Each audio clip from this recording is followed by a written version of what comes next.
There's a strange feeling when everyone around you suddenly gets emotional over something you simply can't connect to. A team wins. People scream, celebrate, argue like it changes their entire life. And you just sit there quietly, watching everyone else react, not the game. And somewhere inside, a small thought appears. Why don't I feel this too? Why doesn't it excite you the same way? Why does it all feel distant, even when you genuinely try to care? And after enough moments like that, you quietly start feeling different. Imagine this. You're sitting with friends. A huge match is playing nearby. Everyone's completely absorbed. Every point feels emotional. Every reaction feels intense. Someone jumps off the couch screaming. Someone gets angry over a missed shot. Someone looks genuinely devastated. And you try to join the excitement. You watch carefully. You react when others react. You smile when they cheer. But internally, nothing really moves. And eventually, you stop pretending. Not because you hate sports, but because forcing emotion feels more exhausting than staying quiet. If that feels familiar, this isn't abnormal. It's psychological. Most people think sports obsession is only about entertainment, but it's usually deeper than that. Sports create collective emotion, shared identity, shared excitement, shared belonging. For many people, supporting a team becomes part of who they are. A tribe, a connection, a way to feel emotionally synchronized with others. But not everyone experiences connection that way. Some minds naturally connect more internally than collectively. And when that happens, group excitement feels harder to absorb emotionally. Pause for a second. Think about the last time you were surrounded by intense group energy. Did you feel emotionally pulled into it or mentally outside of it? That difference matters more than people realize.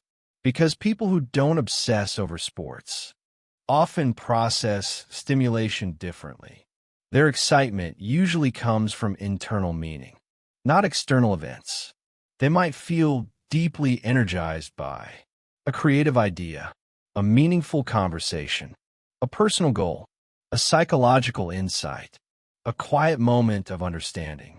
Things that feel emotionally personal, not collectively assigned. And because of that, large group excitement can sometimes feel performative, even when it's genuine for others. But here's where people misunderstand it. Not caring about sports doesn't mean someone lacks passion. In fact, many emotionally deep people simply direct passion elsewhere, toward art, music, ideas, relationships, self-understanding, or private ambitions nobody else fully sees. Their emotional world still exists. It's just attached to different things.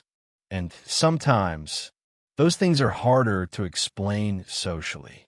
Real life looks like this: sitting silently during heated sports debates, pretending to understand excitement you don't actually feel, feeling more interested in people's reactions than the actual game itself, watching others emotionally attached to teams while feeling strangely disconnected, and occasionally wondering, am I missing something everyone else understands? Pause again. Have you ever felt emotionally out of sync with the entire group around you? Like everyone shared one emotional frequency, except you? That feeling can become isolating quietly, because humans naturally fear disconnection. We want to belong somewhere. And when popular forms of connection don't emotionally resonate with us, we sometimes question ourselves. But here's the truth. Different minds connect through different experiences. Some people bond through competition. Others bond through conversation. Some seek adrenaline. Others seek meaning. Some crave collective emotion. Others crave emotional depth. Neither is wrong. There's simply different psychological pathways. But there's another hidden layer here. People who don't obsess over sports are often highly observant emotionally. Instead of getting absorbed into the event, they observe the behavior around it, the intensity, the identity, the emotional investment, and sometimes they become fascinated by human psychology itself. Not the game, the people. Why certain victories feel personal. Why strangers suddenly unite emotionally. Why belonging feels so powerful. Because for analytical minds, observation itself becomes the stimulation, and that creates emotional distance sometimes. Not coldness, distance. But distance can also create loneliness, especially when everyone around you seems emotionally connected through something you simply don't feel. And over time, you may quietly stop pretending altogether.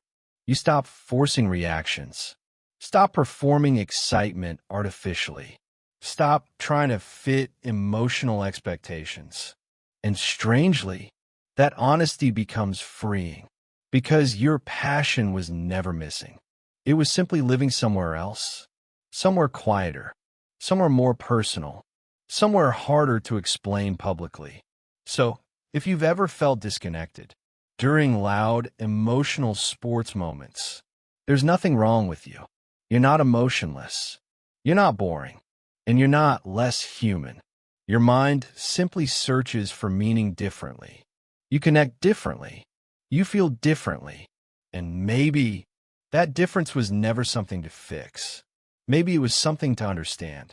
Because once you stop forcing yourself to care about what moves everyone else, you finally create space to discover what genuinely moves you. And that kind of connection usually runs much deeper than people realize.